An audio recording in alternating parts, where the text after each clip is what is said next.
My fellow Americans, I'm speaking to you tonight from behind the resolute desk in the Oval Office. In this sacred space, I'm surrounded by portraits of extraordinary American presidents. Thomas Jefferson wrote the immortal words that guide this nation. George Washington, who showed us presidents are not kings. Abraham Lincoln, who implored us to reject malice.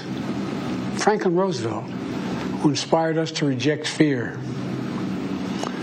I revere this office, but I love my country more. It's been the honor of my life to serve as your president. But in the defense of democracy, which is at stake, I think is more important than any title. I draw strength and I find joy in working for the American people. But this sacred task of perfecting our union is not about me. It's about you, your families, your futures. It's about we, the people. And we can never forget that. And I never have. I've made it clear that I believe America is at an inflection point.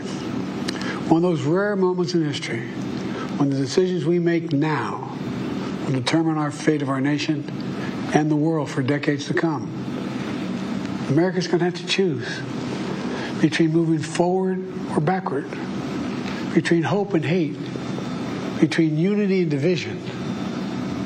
We have to decide, do we still believe in honesty, decency, respect, freedom, justice, and democracy?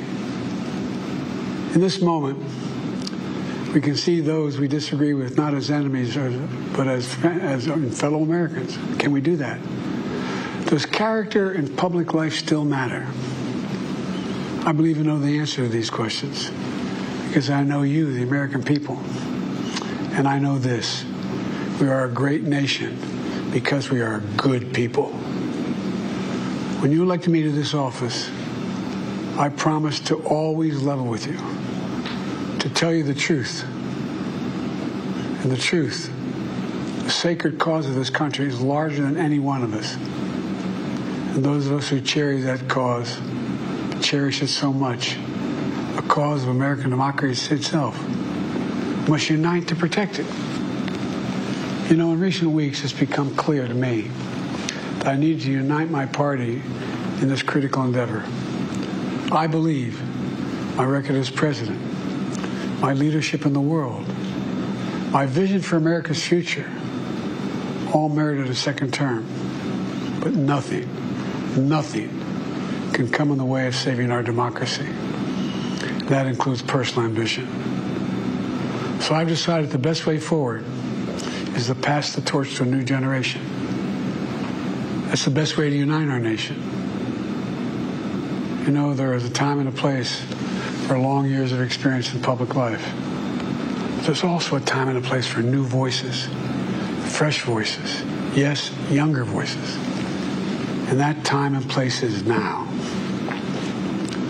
Over the next 6 months, I'll be focused on doing my job as president. That means I'll continue to lower costs for hardworking families, grow our economy. I'll keep defending our personal freedoms and our civil rights, from the right to vote to the right to choose. I'll keep calling out hate and extremism. Make it clear there is no place in America for political violence or any violence ever, period. I'm going to keep speaking out to protect our kids from gun violence, our planet from climate crisis that is the existential threat. And I will keep fighting for my cancer moonshot so we can end cancer as we know it, because we can do it. And I'm going to call for Supreme Court reform because this is critical to our democracy, Supreme Court reform. You know, I will keep working to ensure America remains strong and secure and the leader of the free world. I'm the first president in this century to report to the American people that the United States is not at war anywhere in the world. We'll keep rallying a coalition of proud nations to stop Putin from taking over Ukraine and doing more damage. We'll keep NATO stronger, and I'll make it more powerful and more united than any time in all of our history. I'll keep doing the same for our allies in the Pacific.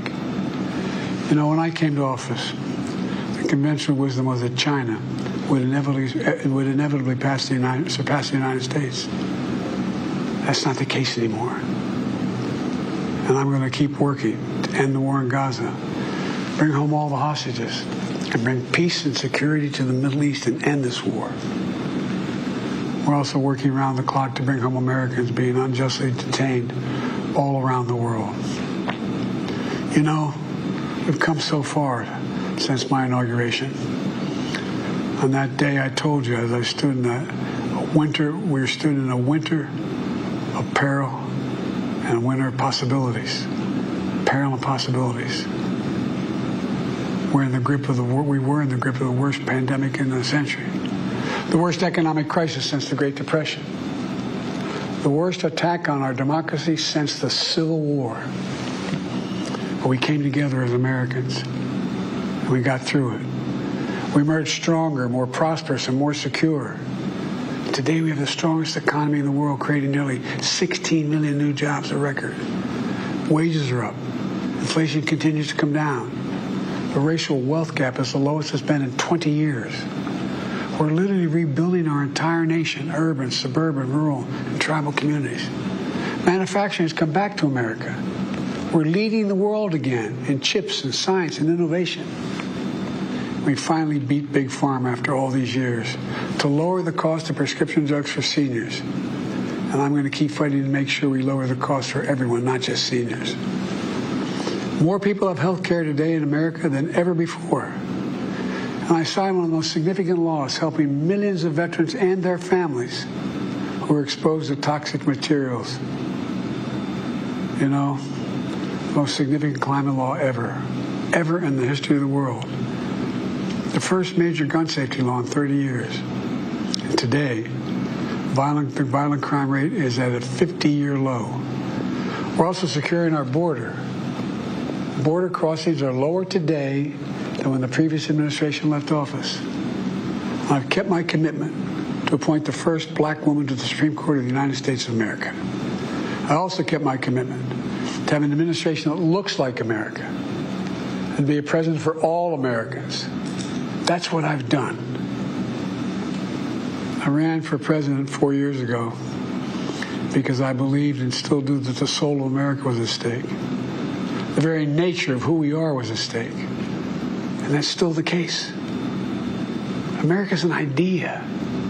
An idea stronger than any army, bigger than any ocean, more powerful than any dictator or tyrant. It's the most powerful idea in the history of the world. That idea is that we hold these truths to be self-evident.